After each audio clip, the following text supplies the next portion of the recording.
أنا سر الأسرار وشجرة الأنوار ودليل السماوات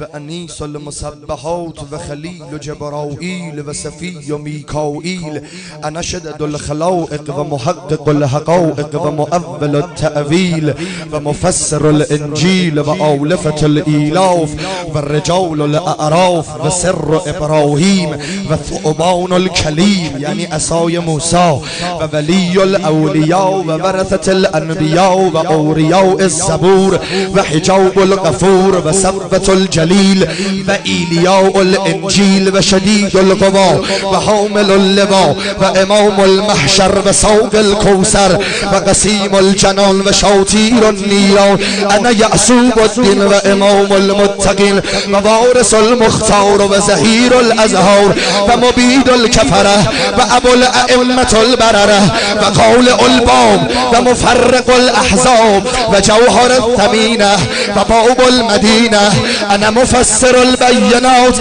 أنا مبين المشكلات أنا نون والقلم أنا مصباح الظلام أنا نبأ العظيم وصراط المستقيم وجبل الروسخ وعلم الشومخ ومفتاح القيوب أنا مصباح القلوب وفارس الكرار ونصرة الأنصار وشفيق الرسول وبعل البتول وعمود الإسلام ومكسر الأصنام وإمام أرباب الفتوة وكنز الأسرار النبوة وقطب الأقطاب وحبيب الأحباب. أنا مهدي وعيسى الزمان أنا سيد العرب أنا كاشف الكرب أنا لا فتى إلا علي أنا الإمام المتقين أنا يعصوب الدين أنا قائد الغر المحجلين أنا صالح المؤمنين أنا ذو القرنين ومولد السبتين وقاسم الجبارين أنا زين المجاهدين أنا صراط المستقيم أنا مظهر العجائب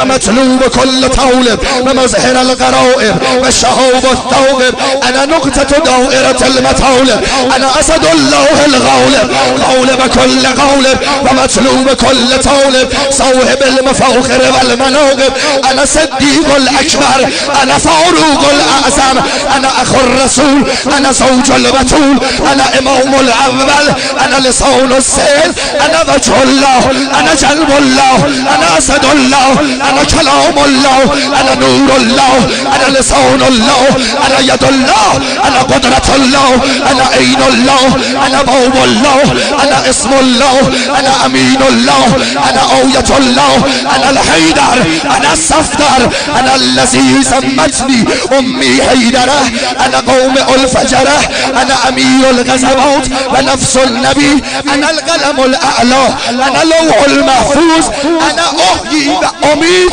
بإذن ربي أنا علي بن أبي